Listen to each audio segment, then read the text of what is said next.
So we're going to actually do some more hands-on work with Skyline right now. I'm just going to do a couple of slides to introduce, again, this idea of method refinement, which Mike did, went into in great detail.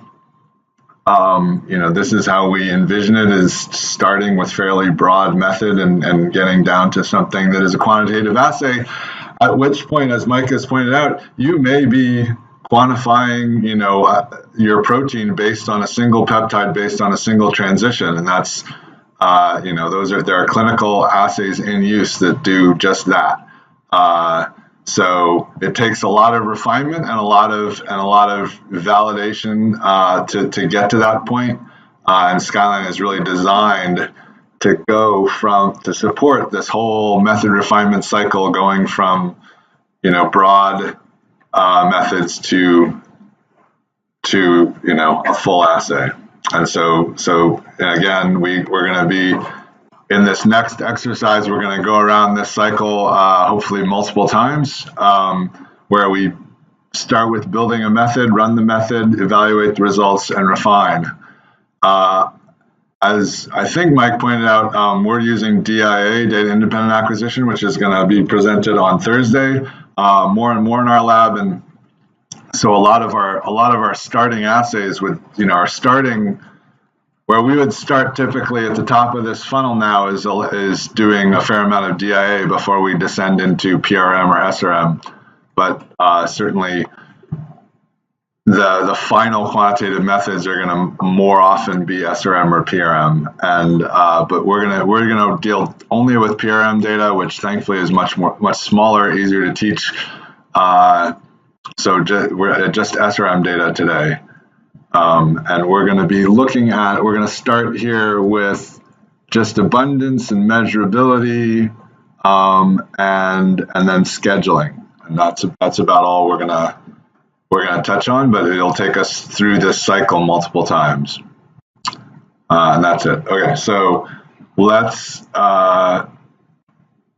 so first, I had some people do this yesterday, but in case you did not you need this out of the map drive. You need method refinement and method refinement supplement.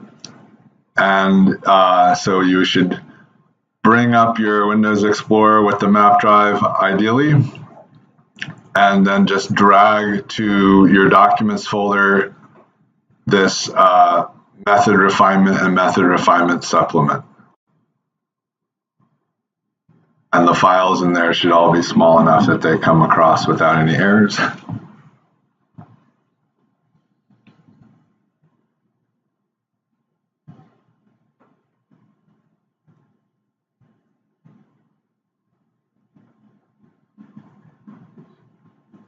So is everybody now in their documents folder have a method refinement and method refinement supplement? So inside let's take a look at what's inside both of them. People can keep working on copying them. The method refinement supplement actually has a full set of 39 files, and they're all worm_1 through 39. And then in the method refinement folder, we have 5 more files, plus these 2 unscheduled directories, which have 2 files each in them. They were all originally raw data files taken from a Thermo triple quadrupole. In fact, it was several generations before this. So we now have had, I guess it was 4 generations old. It was a TSQ Quantum Ultra, which is before the Vantage, before the Quantiva, before the Altus, which is the current one. So kind of old data, but still useful for teaching. And I've converted them to MZML files because partly because Thermo stores their data in a fairly inefficient format for chromatogram data. They actually always just store everything as spectra, and then they have to extract chromatograms from everything to get the chromatogram.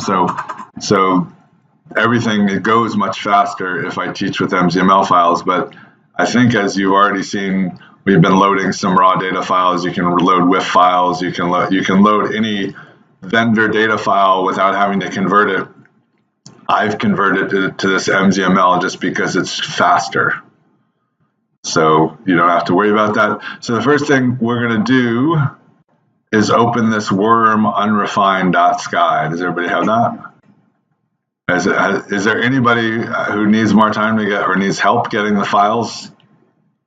Okay, so let's just double click on that worm unrefined.sky, which will open, and it's got data imported into it. Actually, when you're looking at it, you have a pretty good idea that it's got data imported into it, because when you import data, Skyline, or when you extract data, Skyline stores it in this .skid file. So there's .sky and .skid, and it says SRM document versus SRM data, which is not quite always true anymore. It could be DIA data or whatever, but all the chromatograms are stored in this SKID file. So I have pre-imported a bunch of data in here, which we're going to remove. Actually, if you once you open it up, if you drop this list here, you can see all 39 files, and actually in this case, it was imported out of raw data files, not the MZML files. So this is a way that Skyline shows you that, this is sort of dominated. This is the multi-peptide view, and we have the protein selected.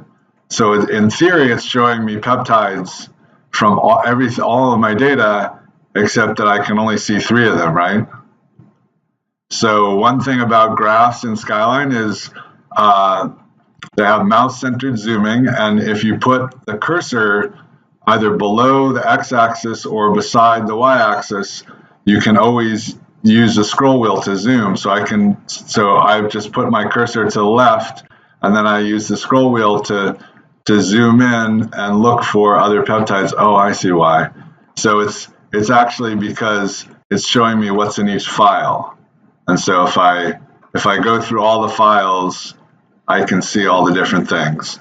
So Skyline has pieced together all the files, and I can look at each one individually like this by just clicking on the peptides. But Skyline has made them all look like one file. Okay, so let's get rid of this data and import the data ourselves. So edit, manage results, remove, and then click OK. Everybody got that? Edit, manage results, edit, it's the bottom one, or you could click Control R.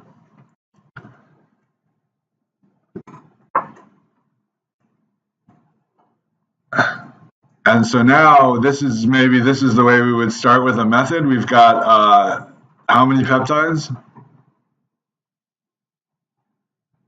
How many peptides do we have?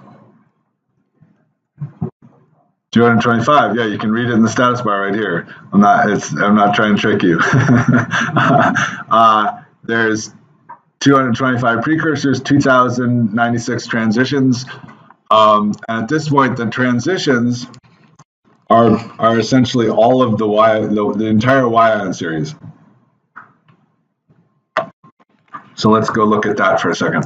So if you go to settings, we'll just review the settings here. Settings, peptide settings, you can see trypsin. This doesn't matter because I've just pasted in a list of peptides. There's no background proteome. We've got some retention time prediction, which is not going to have any effect because we don't actually have a predictor. These limits don't have an impact either. We have a library, a spectral library, which you guys have built before. And then we just have carbamide and methylcysteine as a modification. That's it. There's not really anything interesting in the peptide settings. In the transition settings, we got monoisotopic masses, thermo collision energy, precursor 2, ion charge 1, and then we've got Y ions. and we're going from ion 3 to last ion minus 1. Does anybody, why would we be doing last ion minus 1? Does everybody understand ion series? So Y ions, right, if Y3 or ion 3 here means I'm talking about Y3 because I'm only allowing ion type Y. So Y3 is going to be it's going to be a 3 amino acid sequence starting from the C terminus, right? So if you take a peptide, Y3 is the C terminal 3 amino acids of that peptide. What's the last ion?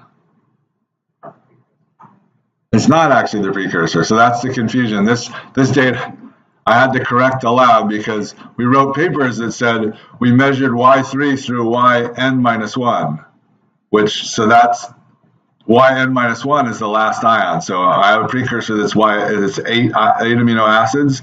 The last fragment ion is going to be Y7.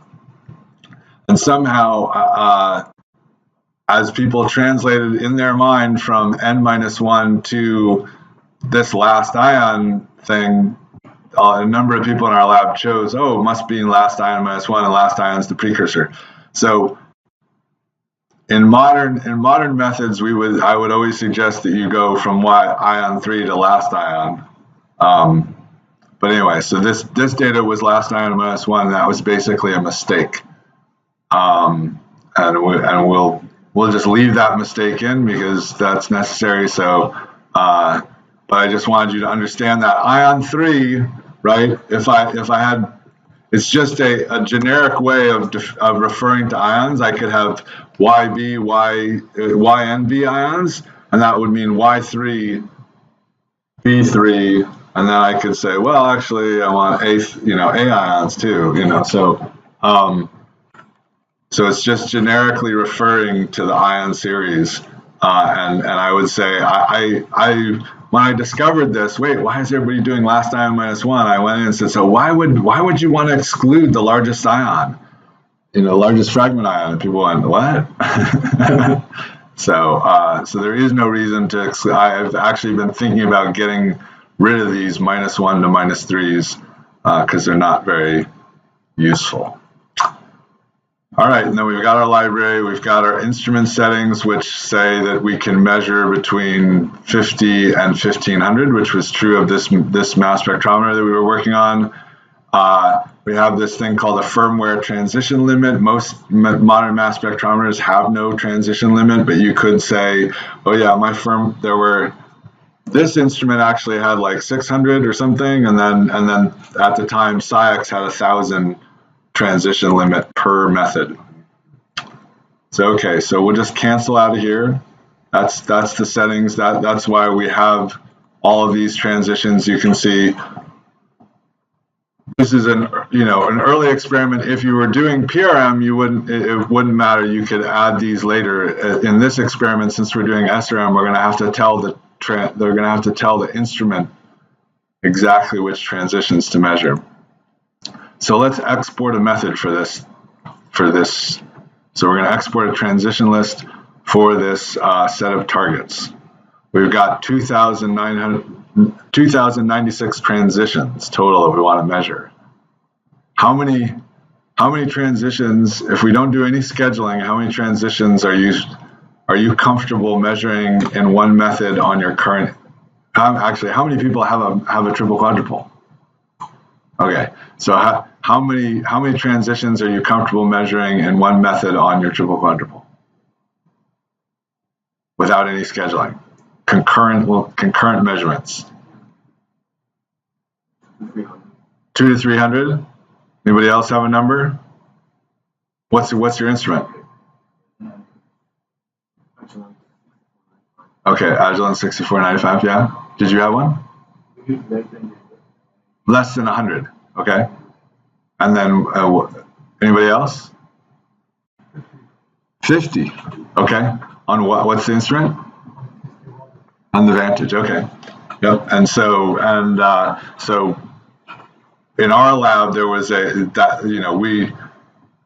we chose something around that for this TSQ Ultra and TSQ Quanta Ultra, and then we saw a really big increase when we went to the Quantiva and the Altus, which have a different source. So yeah, we would say probably 200 to 300 today, and much fewer before. So we're going to go and export a transition list as if, this is the way the experiment was done, targeting a thermo instrument, which is just picked up because of the fact that I had a thermo collision energy prediction. And I'm going to actually do multiple methods, right? I've got nobody said they were comfortable measuring 2,000 transitions in a single method, so we have no mass spectrometer that can do this experiment without breaking it up into multiple methods. And then we get to tell Skyline, well, how many transitions can I measure at a time? And so the crowd that can measure 250 at a time, they would need 9 injections into the mass spectrometer to measure all these. And for those of us that can only measure 50, that's going to take 47 injections. And if I enter 59, I get 39 injections, which is what we saw was the data. And you might be going like, wow, 59, that's a weird number. But it was, the person typed in 60, and then I realized that I had an error in the code, off by 1 error in the code. So what was 60 then is now 59. So anyway. So yeah, sometimes things change a little bit because we're correcting mistakes. So anyway, so that this will give us the methods that we actually use in the mass spectrometer. So let's go ahead and export those. And this was a nice addition, actually inspired by Andrew Strigachis, the crazy guy who expressed 760 proteins in a week. He was showing me how he figured out how many, and it was very, very iterative, where he was actually exporting methods and then looking at how many he exported. And I was like, oh, I can just calculate that up front. So this number that allows me to say, oh, what happened if I did 57 was inspired by him. So, okay, so we'll go ahead and export that method.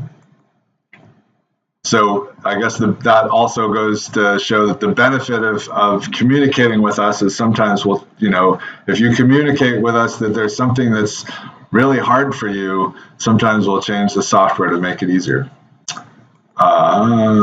Especially if you can imagine how your life would be easier. If you can explain that to us, will frequently help. So I'm going to export this to method refine, and I'm going to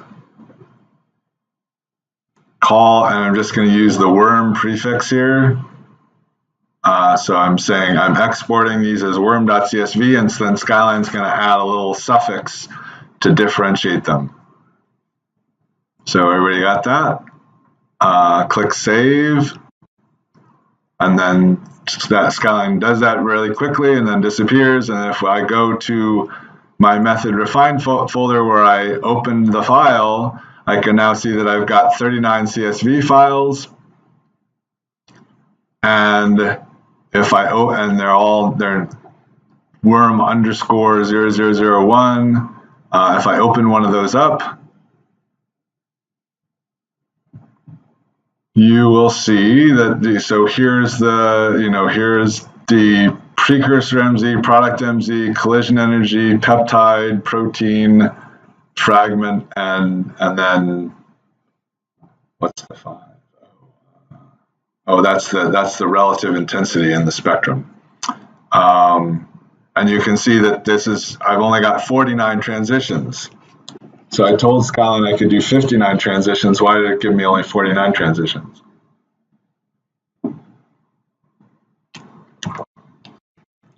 Anyone? Should it have given me 59 transitions? Well, let's look at yeah, I didn't want to split it. So if we look at the very next one, O2, you can see it starts with a peptide that's got 13 transitions. So it says, oh, gonna going to move on to the next peptide. And this one, then we get 57 transitions. So we got pretty close to our 59 target. But yeah, it's not going to split up a peptide.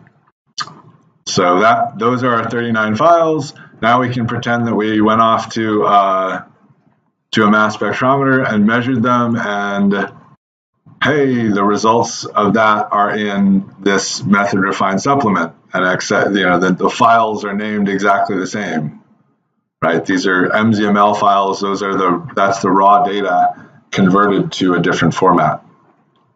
So let's go back to Skyline. I'm going to take this spectrum window, and I'm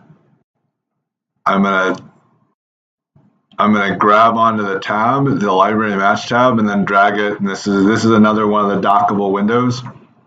So you can grab onto the tab, drag it till you get a floating blue rectangle, and then drag over to here. And once you get your cursor in the right-hand box, you can dock it there. So I'm just going to put the spectrum on the side so that when I import my data, it's going to fill up the middle. And I'm also going to go to Dropbox and tell it to pause syncing so that I don't see changes that Nat is making. So now let's go File, Import Results. And we can choose to say we want several or many, because that'll go a little faster even. And then the default here is every injection is a replicate. And that's not actually what we want here, but let's go see what that looks like. So if you just went with the default, there are multiple ways of organizing your files, and I find that a lot of people don't understand them all, and so I'll look at documents where somebody should have chosen something other than single injection replicates, and they just went with the default because they didn't really know about the other options. But so let's go ahead and see how that works and what that looks like. So click OK, and we'll go up and to method refined supplement. So we get to where we see these 39 files. So file import results, just leave it single injection replicates. And then what you want to do is select all 39 of those files and click open. And then it will say, do you want to remove the prefix? And I guess I'm fine removing the prefix. I don't think it adds a lot of value. So this should go pretty quickly. It would take longer with the MZML. While it's going, I guess I click on the hide button to hide that screen, and then I can click on this button down here. You can see the progress is still going down here, and as long as it's there, I can click that, and then it goes away. Did everybody get through that? And then you should now have a whole bunch of different replicates, but these are not actually replicate measurements, right? We really only just have one replicate measurement of all of our peptides.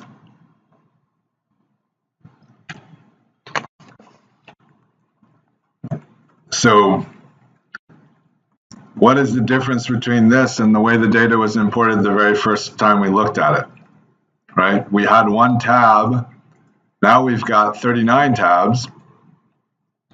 Right?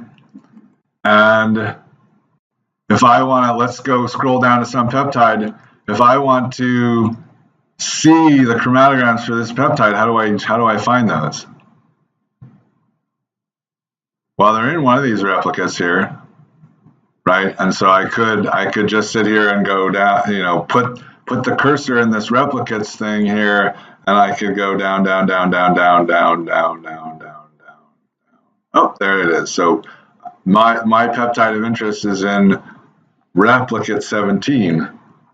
So this can be kind of hard to look at. Let's go ahead and do view retention times replicate comparison. And now you can see, okay, well, here's the one replicate that contains my peptide, and I could click anywhere where I have a measurement, and then I could click on that bar, and that would bring the measurement up. Does everybody have this replicate, the retention times replicate comparison plot up?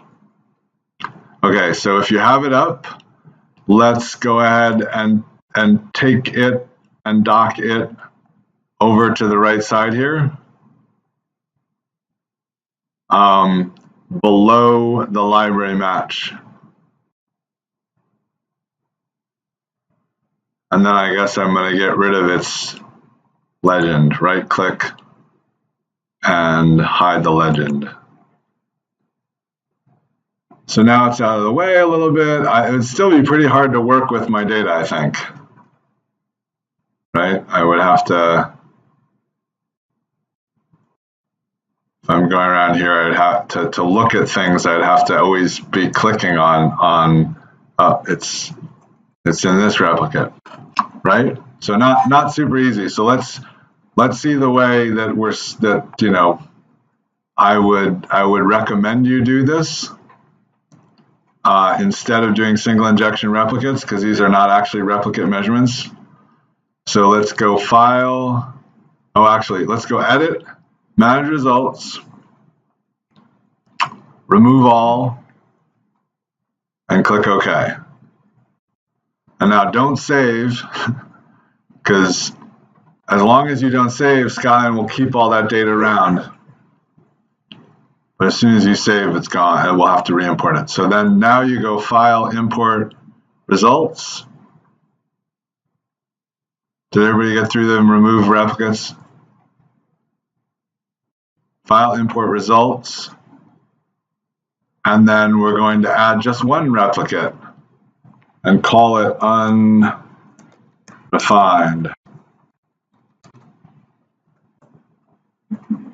And then click OK.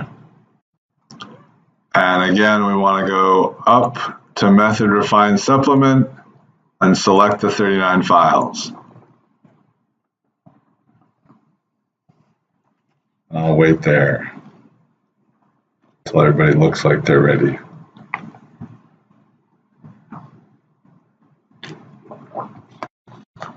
People with me?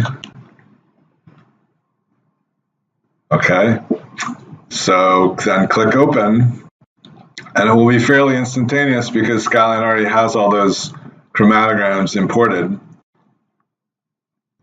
And now we just have one tab, and we have dots for all of the transitions that Skyline believes it has. So does Skyline have chromatograms for every peptide? We set out to measure 225 peptides. Do we have chromatograms for all of them? Yes or no? No. Where? So, and you can see that at a glance just because there are these blank spots. So there's a difference between sort of no signal on a transition. So if I expand this red thing here, all of these red dots here, Skyline is essentially saying it's got no signal. Although there's one more thing that we should probably do. Well, let's not do that actually. So Skyline is just saying like, okay, these red dots mean there's no signal here being contributed by this transition. Whereas this other one with no dot at all means like, well, I just don't have any data for that. And so that means it wasn't measured. How do we figure out why this wasn't measured? If you click on it, yep, no chromatogram information available. So is everybody down to this AAGV peptide?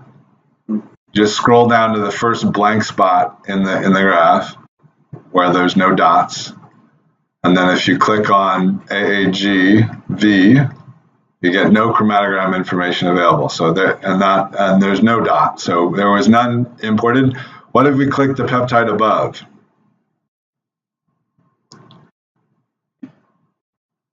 Okay, it looks fine. What if we click the peptide below?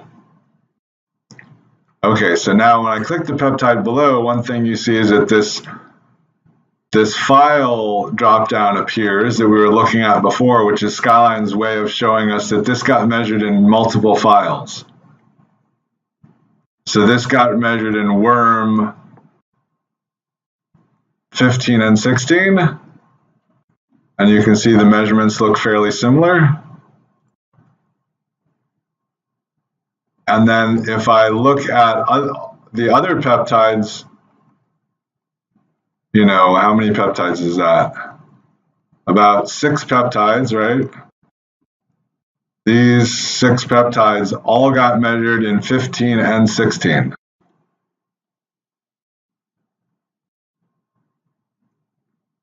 That's another trick, is so you can multiple select in this view, and Skyline will show you one of these graphs with the multiple things. So you can multiple select by clicking and then holding down the shift key and shift click. And you can see that all these got measured. So does anybody have a hypothesis about what happened? Since I have a set of 5 peptides that didn't get measured and 6 that got measured twice.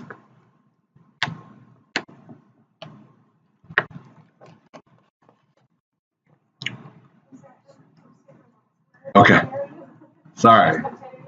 Okay, that's right. Going too fast. All right. Yeah, I was looking at this data last. So, so there are this set of peptides that have no point, no spot. So if you scroll down to them, it starts with AG. Okay, and then I'm looking at the peptides below it. Right. So there are 6 peptides below the blank spot, and if I, with any set of peptides, if I want to see all the peptides, I just have to, you know, I can do multiple selections of any set of peptides, and Skyline will show them all to me, except now that when they're spanning multiple files, it doesn't do that. But, so I was just looking at these 6 below here. So, and they're measured in both worm 15 and worm 16. So originally, I just got really confused here and was like, whoa, what's going on? Before I put in this dropdown that showed that the measurements were happening twice in one file. There's another blank spot down here, if you scroll further down, where there's about 7 peptides with no measurement. And if I look at the peptides above it, they were all measured in 27, 28. So they were measured twice. So I've got 2 blank spots. Oh, 3 blank spots. Wow, I didn't even know I had 3 blank spots. Yes. Is there an easy way to collapse everything? Because by default for me, every single thing is open, so it's showing me like every single transition. So I'm finding it hard to scroll through and find the peptides. Oh, yeah, okay. So yes, yeah, so you can edit, so he must be in edit expand all precursors mode where it's like this. Yes, you can, so you go edit, collapse all peptides, and you'll be in the same mode as I'm in. Or, you know, edit, you can even go edit, collapse all proteins, and then you'll be like this.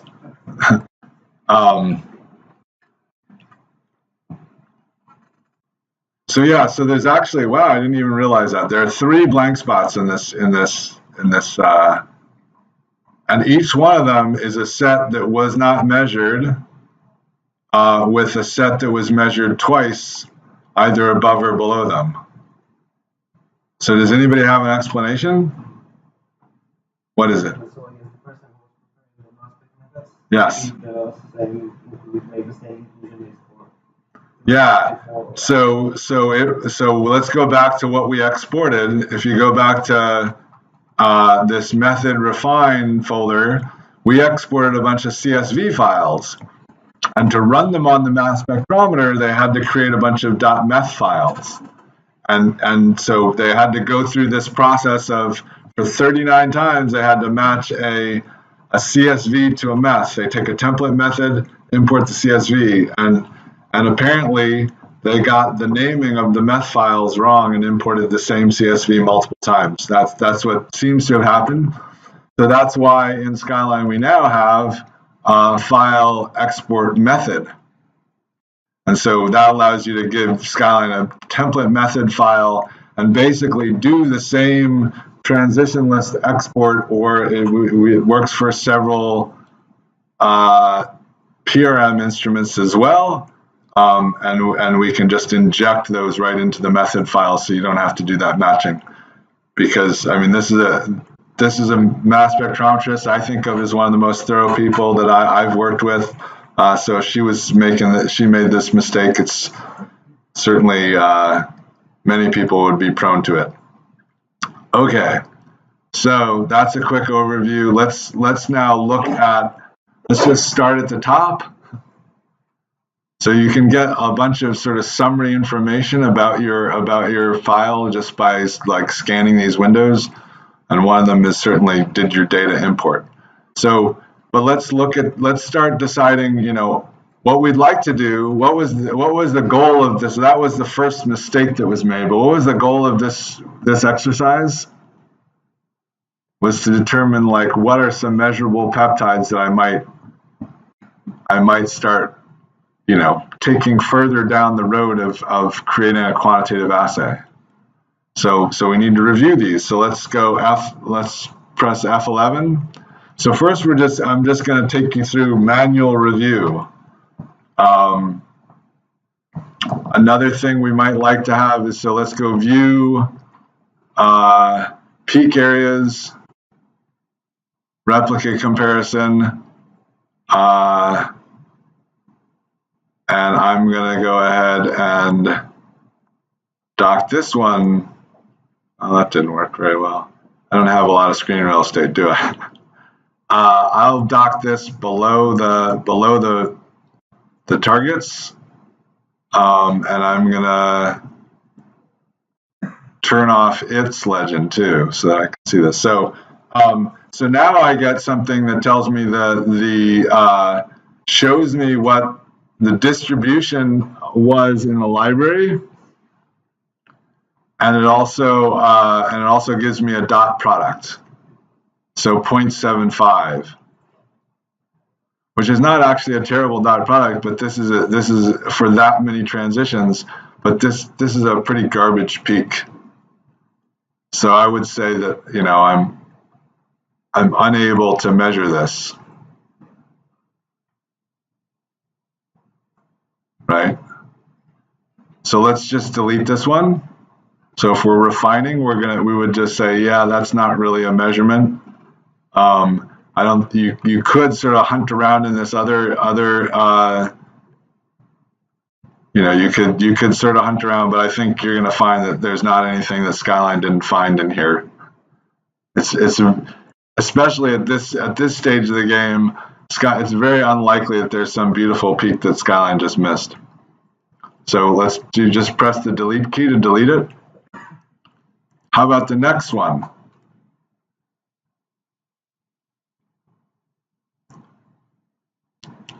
Well, it's a pretty nice peak, but the dot P is not so great, right?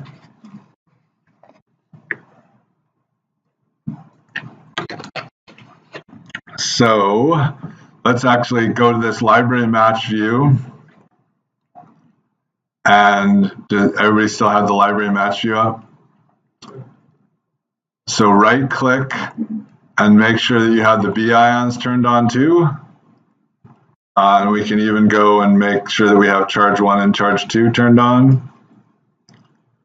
And I'm going to go ahead and pop out my library match so we can look more closely at this. So this turned out to be a fine, you know, this is actually, I'm pretty convinced that peak is this peptide. You can see that it has quite a lot of, you know, it has coelution on all the Y ions, right? There's not a single Y ion that's not sort of coeluting here. But it's got a terrible dot product, which in general would lead us to believe it's not actually our peptide. But these spectra were measured on an LTQ, and this chromatogram is being measured on a triple quad. which means that one of them is doing resonance CID and the other one is doing beam fragmentation. And that means that you can see this Y10 and Y12 actually also are the same MZ for B10 and B12. So there may be B ions contributing to these. And then if we look at the colors for, well, let's go ahead and, if we select the transition, so if you expand this peptide, you can go ahead and click on Y12 and see that it's supposed to be, you know, like our third most intense transition, but it's very small. And Y10 is supposed to be our most intense transition, and it's more like our third or fourth most intense transition.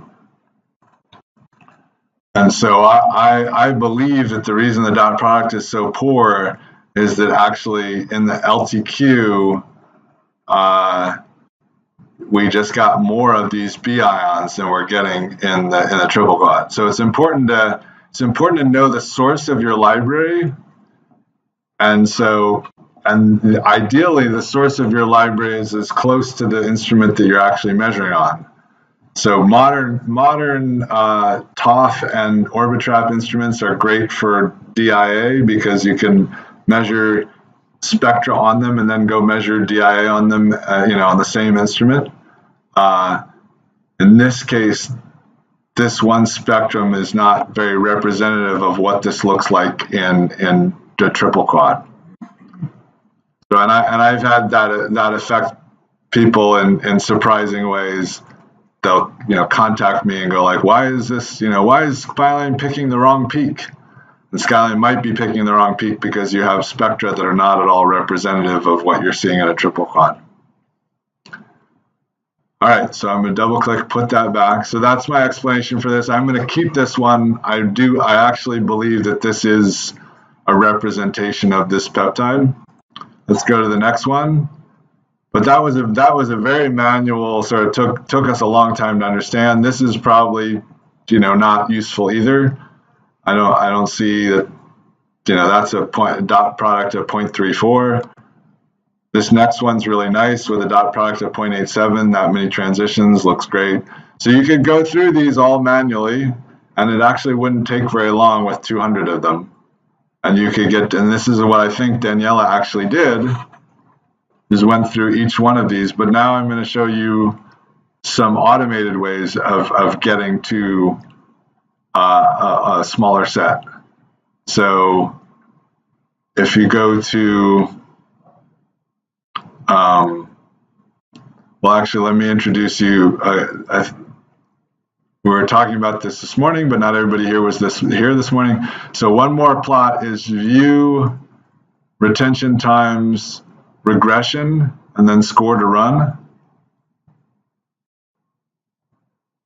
And so this is just using something called SSR calc, which is a sequence specific retention time calculator, and saying how well do the retention times where we saw the peptides, how well do they correspond to this hydrophobicity calculator score? So somebody wrote a calculator that will take the sequence and then score and say, you know, where we expect to see it based on its calculated hydrophobicity. So what are these points down along the bottom? What are the points on the x-axis?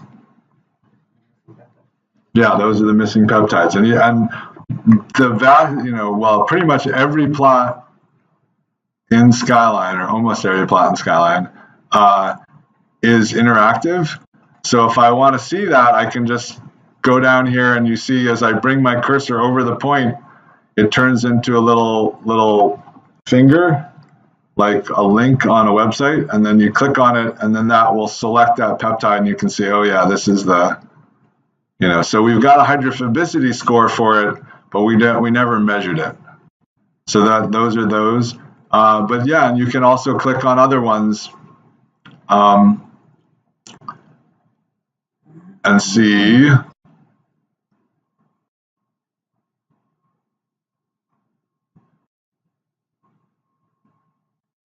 how those look. So some of these are some of the outliers where, and if you click on these purpley outliers, you can see that they don't generally look like very nice peaks. Yeah, I'm not sure I could find anything that I would think is like a really nice peak that maybe I would want to keep. Okay, so now we can go, so that's how we can explore things manually. But let's go to do some automated refinement. So one of the first simple automated refinement that I actually do in other cases is, and we're going to do a little bit later, you can just remove missing results. So any peptide that's missing anything, it will go away. So you can just edit, remove missing results, and all the blank spots just go away. So that's one refinement, and what did we end up with? 206 peptides. So there's 19 peptides that didn't get measured. We just get rid of those. And then we can go to Edit, Refine, Advanced.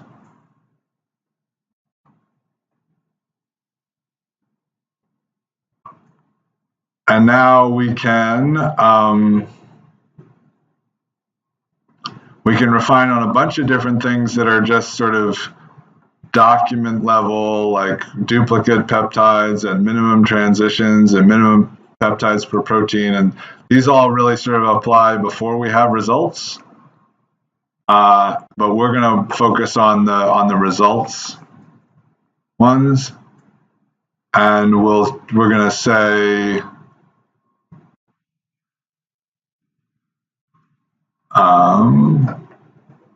well, we've already done remove nodes missing results, so let's just focus on this R and the .p. So the target R for our linear regression is going to remove outliers. It's going to remove these purple points.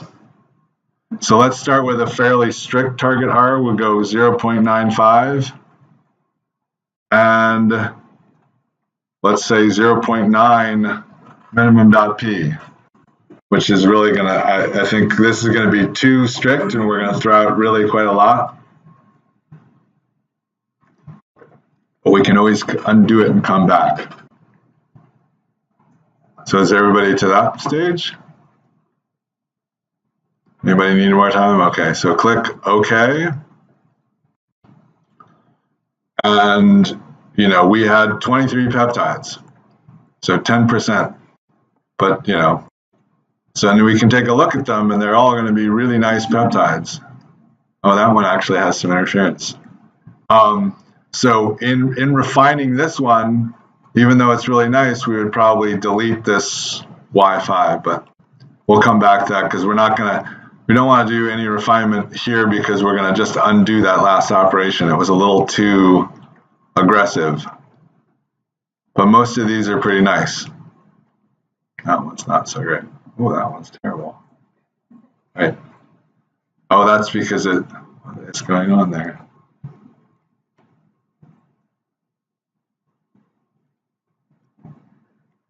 I don't know. For some reason, it didn't zoom correctly. But it's actually quite nice, measured in 2 files. Okay, so let's undo that operation and go back and do a little bit less strict refinement. Let's go to Edit, Refine, Advanced. Does everybody know how to undo that? People getting pretty comfortable with Skyline's undo redo? Okay, so Edit, Refine, Advanced. To the Results tab, and let's use a target point 9 for the linear regression on retention time outliers, and 0.8 for the dot product. And click OK. So now we have 86 peptides. And those are all going to be pretty nice as well, for the most part. So you got some options. You could either go through manually, depending on how many you have.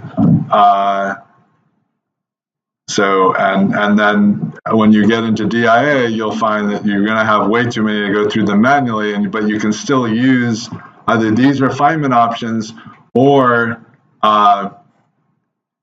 let's use the document grid. We haven't used the document. Did you guys use the document grid at all yesterday? No. Okay. So let's go undo that operation, and I'll show you how to use a document grid, because there are going to be times where the document grid will offer you access to other values that you might want to refine on. So let's go to View Document Grid, and at this point it comes up showing just that we have one protein, which is not interesting. But we can go to, let's go to the precursors view.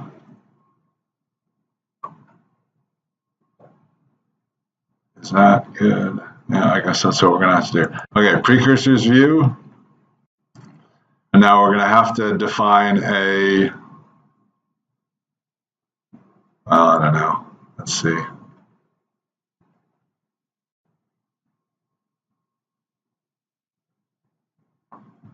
Okay, so not to get too carried away here, I'm just gonna, like, we can, yeah, let's do it. Okay, so,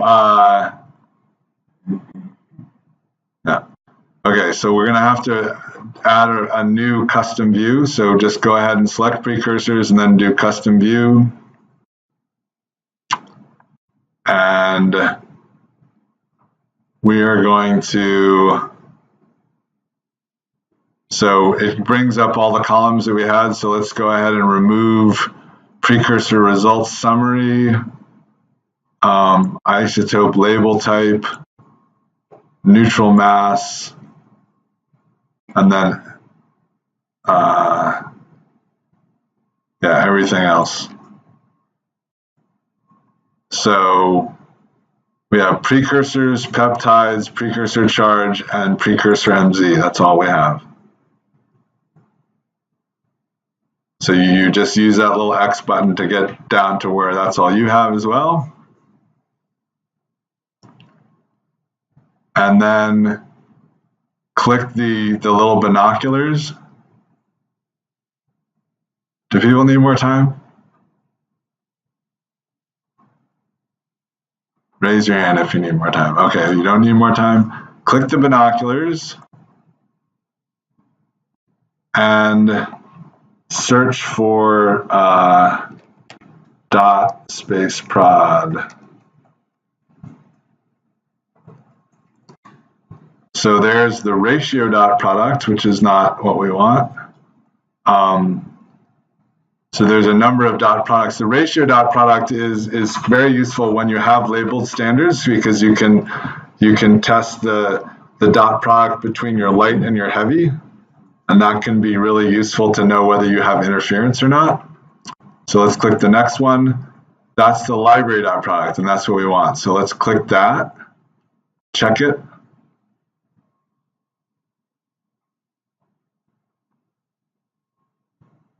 And then let's also search for time.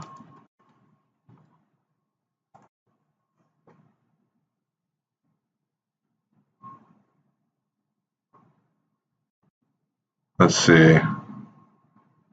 What do we have in the way of time? Result file, availability. No, okay, we'll forget about time for the moment because I don't think we have the right. Okay, so let's just close the find window. Okay, so we've got precursor results, peptide, precursor MZ, and we're going to name this precursor dot products. So that's our new live report. Click OK. So now we have in this report, we have everything. We have all of the precursors, 226 precursors reported by their library.product. So there should be some.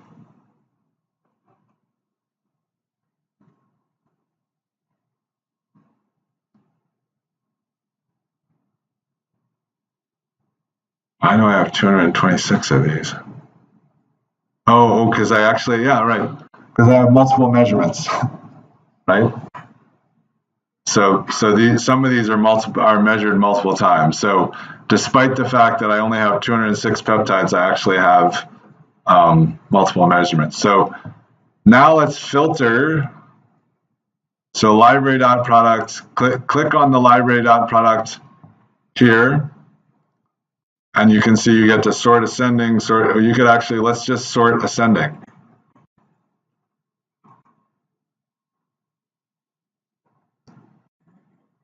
And you can see that I got no dot product in for a couple of the peptides in one file. But so I could now, is everybody there? Okay, so now click over, so there's the values, and then there's a little selector here. So if you just click over in the left-hand selector, and then you can drag down to whatever you want. Let's say we decided, well, let's see how things go if we just get rid of everything that has a library.product of less than 0.75. So you can just select all those, right? You've got them ordered, and you can select down to, you select all the things that have a library.product less than 0.5 just by clicking on the selector and dragging. And then click the X button to delete. And it will say, hey, do you want to delete the 101 precursors? And you can say, okay. And now you just got rid of 100, yeah, so you have 105 peptides of precursors. So there's a lot of different ways to interact with the data. This I would say we'll play with the document grid more.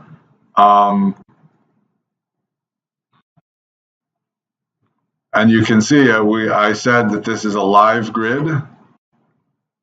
So and we'll show that just quickly by if you click on one of these peptides so that it's selected, then and I go over here and I change the integration on this, you can see that it just changed the dot product.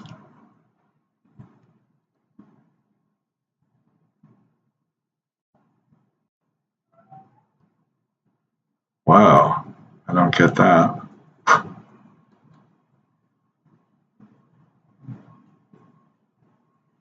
Why did it change multiple things?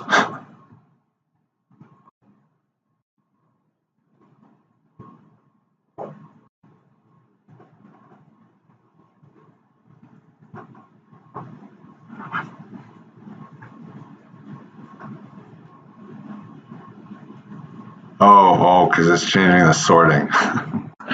Because I've got it sorted by library.product, so it's like disappearing to some other place. So okay, well that's, you can see that it's adjusting live as I change things, and the sort is making things a little complicated. Okay, so that gives you a glimpse into those tools. Let's go ahead and close down the document grid. And close down this retention time plot. And let's go ahead and undo the delete items. So we're back. We should be back to having 206 peptides. Everybody back there? If you what? So I went up to the toolbar and I dropped down this list, and there's a list of named things. So you can see that I did remove missing results, and I deleted specific peptides, and you can see the import that I did.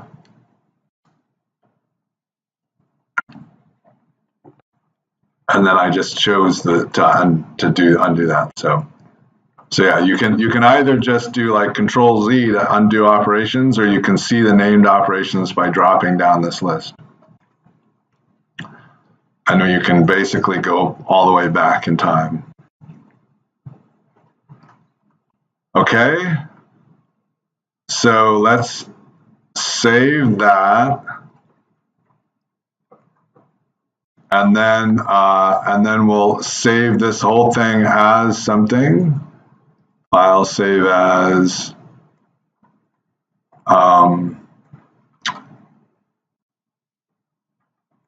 let's call it worm refine 1.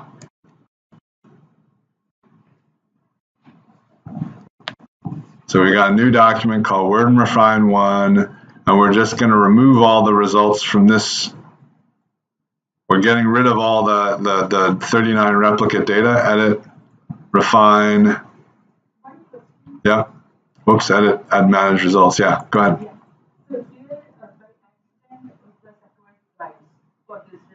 Yep. Yep. Yep.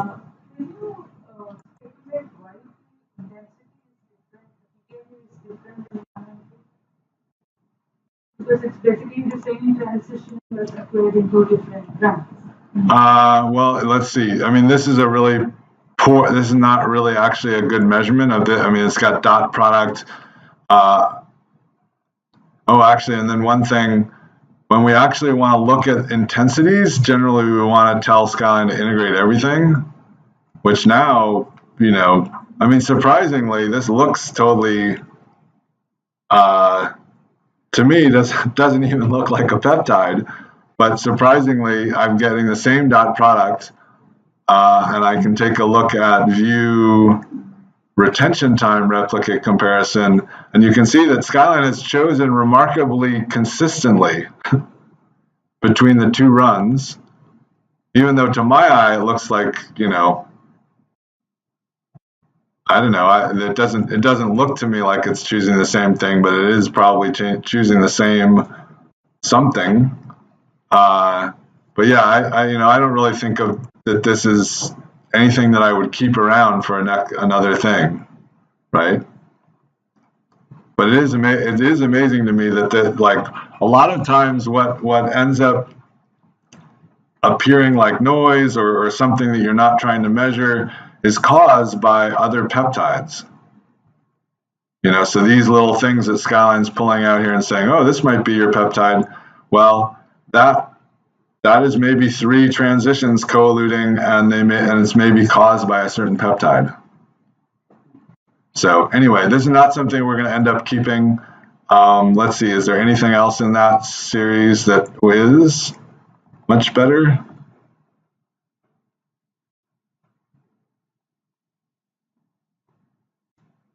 I mean, that's pretty nice, right? And so it was measured twice. It's a replicate measurement, and yeah, there's a difference by, I don't know, 25% or so. And I can't tell you why. Like, something happened in the sample prep or in the measurement. Okay, so let's go. We'll get to replicate measurements in a second. Hopefully more controlled. This is not intended to be a really controlled replicate measurement. Basically just trying to decide whether or not we can measure things at all. Did somebody have a question? No? Okay. All right, so let's go ahead and remove the results, manage results, remove, okay. So you got no results anymore. And go ahead and save that. Control S to save, or click this little disk up here. How many of you remember floppy disks? So let's go import results. And now we're going to choose another option. So this one, we're going to choose multi-injection replicates in directories. And if you can read the little tip here that explains what that means, but it basically means that we're going to do these unscheduled. We're going to import this data unscheduled where there's 2 runs per replicate. So this is still, we haven't done scheduling yet. We just did 2 unscheduled runs. So that's, scheduling is going to be another trip around the refinement cycle.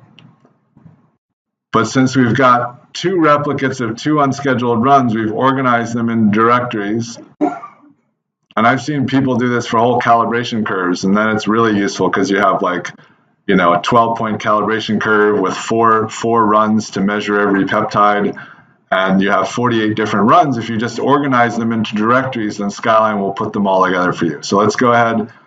We're going to use this multi-injection replicates in directories. Click OK. And then we just use this method refine directory because the only subdirectories it has are these 2. So Skyline's going to find those 2 unscheduled runs and turn them into replicates. So click OK. And now it says, hey, I found 2 things. They say unscheduled 0 and unscheduled, do you want to, and don't remove so that they'll actually be named unscheduled 1 and unscheduled 2. Click OK. And Skyline has to import 4 files. And when it's done, we see a lot of red and a lot of missing because when Daniela did her refinement, she got rid of a lot of stuff. And we can match what she did just by going to edit, refine, remove missing results. So this just gets us to what Daniela actually measured. And so we can see she ended up choosing 86 peptides, which is, when we did that bulk refinement, how many we ended up with 90 something, right? So pretty similar. And it looks like she's already narrowed them down to 3 transitions per replicate, which is why she was able to measure them in 2 runs, because we have 256 transitions, which for our instrument is not necessarily that quantitative in 2 runs, because that instrument we would prefer to have closer to 60 transitions, but we must have used over 100 transitions per run to measure them all in 2 runs. But yeah, and then you can go down here and you can do another level of refinement and say, well, did I actually get all of them again? Maybe that one's not so great and I should kick it out. Doesn't have a great .p. I can look at it in replicate. So I can go view arrange graphs tiled, and there they are together. But so maybe I would review these, and then now I want to do a scheduled run, try to measure everything in the same method. So I would do that by going to File, Export, Transition List, and I just say I want a scheduled method type for thermo. I don't, even if I only allowed 59 concurrent transitions, I'm going to take 1 method. So actually, let's quickly look at that. You don't have to cancel out of this, or you can if you want. View, retention time scheduling. So now I can see, oh yeah, that's a good point. So what window size do I want? Well, it depends on how many concurrent transitions I think my mass spectrometer can measure. So if I want 50, then I should have a 5-minute window, right? If I had a 10-minute window, what's my maximum number of concurrent transitions? It's going to be 90. So I have to go to my settings, transition settings. Whoops, sorry. Settings, peptide settings, prediction, and I have to set. So I'm doing this. I don't have a retention time predictor. I'm just going to use my measured times. So this is sort of assuming that I've just done these replicate runs on this instrument. I'm going to go back and measure it on the same column, same everything. And I can just use this prior measurement. So I'm going to change the time window to 5. Or what if I might say, well, what if I change it to 7? What would that do? And if I do that, then it adds 7 to this graph, and I can see, 70. Who thinks we should go with 70 maximum concurrent transitions? So what am I considering now? How do I make that choice? Do I want 5-minute windows, 7-minute windows, 10-minute windows? What's my trade-off? This is what Lindsay was talking about yesterday. What's my trade-off? What might happen what? Points across the peak, exactly. The more concurrent transitions I have, the fewer points across the peak. Or maybe I need a shorter dwell time. It's either points across the peak or less dwell time. And what does less dwell time translate to? Yeah, so you have a less precise measurement of your ion your ion flux, right? So Andrew Strigacci at one point was like, yeah, he was using some really high dwell times because he's like, I find I get much better measurements if I use 50 millisecond dwell times. And he was able to choose very, easily how many transitions he wanted to measure. So, but yes, now 5 millisecond, 2 millisecond dwell times are fine on a lot of instruments. But so there's definitely points across the peak or dwell time.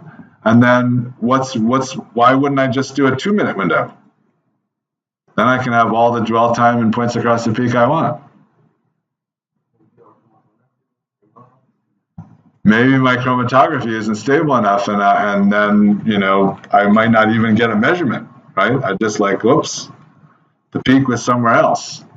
So that's what so 10 minutes would give me high confidence that I'm going to get my peak inside my window, but I'm also trading. I'm trading for my dwell time or my cycle time. So yeah, keep those in mind. We'll go ahead and I think probably Danielle used a 5-minute window, but we'll see in a second. So I would just go into the peptide settings and set 5. And then when I go to File, Export, Transition List, I'm going to do a scheduled method, which means that even if I want 59, let's see what the cutoff is. If I want 50, I get 2. So that's right in my sweet spot of 59 gives me one method, 57, 50, 55, 54, 53. I guess 50. Yeah, 50 is my cutoff. So so I can get pretty much not more than 50 transitions concurrently measured with my 5-minute window. But I'm just going to do a single method, and we'll click OK. And then it says, do you want to use the retention time average or use the retention time from a single data set? Which would you choose here? Average or single?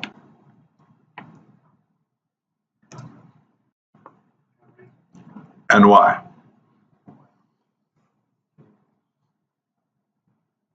Yeah, average is more. Yeah, I mean, we're thinking of our retention time as just being fluctuating. We took 2 measurements probably the average is the best we're going to do for what's coming next. However, yeah, go ahead. You only made one measurement directly before, then the other measurement was 24 hours before. Yeah. Do you then recommend that we still do the average or just do one? Yeah, I would just use the one. So and the reason we put in this feature, you know, when it was originally implemented, I just took the average always. I thought, oh, that's going to be the best. But what the reason we added this feature was, yeah. So now you can choose, and you can see that Skyline, when I switch to this, Skyline defaults to the most recent measurement. And so it's like, okay, the most recent measurement is going to be the most accurate. And sometimes people will re-export their methods to get those retention times because they're seeing retention time drift. If you're seeing systematic change of your retention time, you don't want to necessarily keep using the same 5-minute window that was trained on something a while ago. So yeah, somebody might do a day worth of runs and then recalibrate their instrument or recalibrate their method to where the peaks are coming out at the end of the day. So those are options that you. Here we'll just go ahead and click average, okay, and then we'll call this scheduled, and click enter, and so now we have a scheduled transition list that we can import into a method, and you can see it's right here, scheduled.csv, and if I open that up, you can see that it's got some new, it's still got the precursor product, collision energy, and then it's got the start time and then the window size, which is always 5, or that's the center time. So that's the predicted time of the peak with a 5-minute window. I'm not quite sure what the 1 is, and then the rest of the values we know. So let's click OK, or close that, sorry. And so now, save this document that we're just working on, and then we'll do File Save As, and we'll just call it Refine 2. So we save as Refine 2, and edit, manage results, remove all. So we've got this empty Refine 2 document. Is everybody up to that?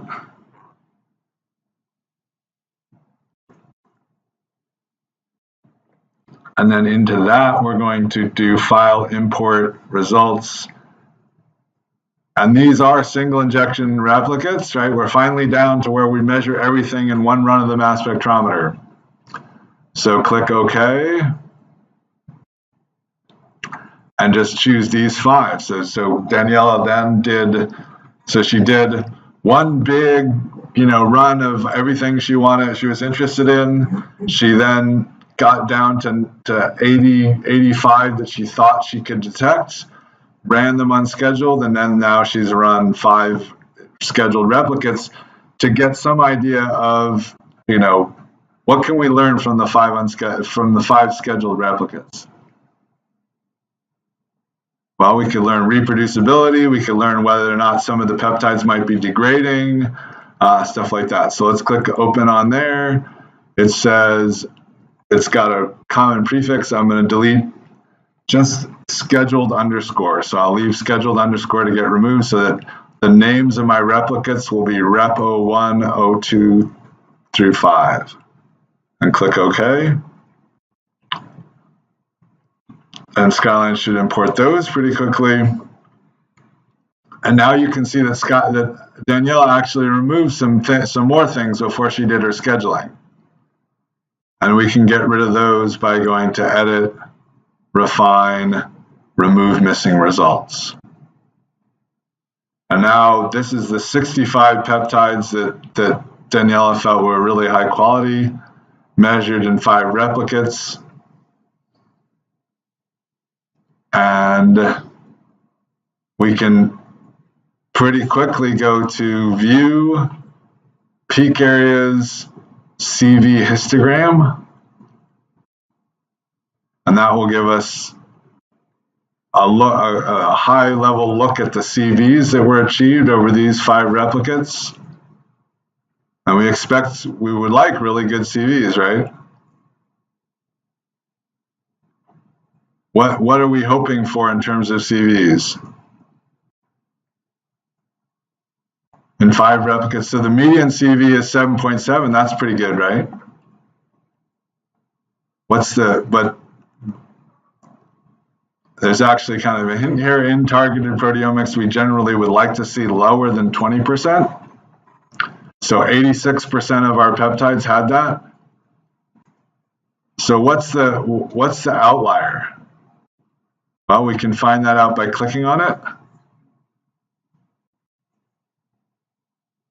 Unfortunately, it just puts up a find window for us, so we have to click again.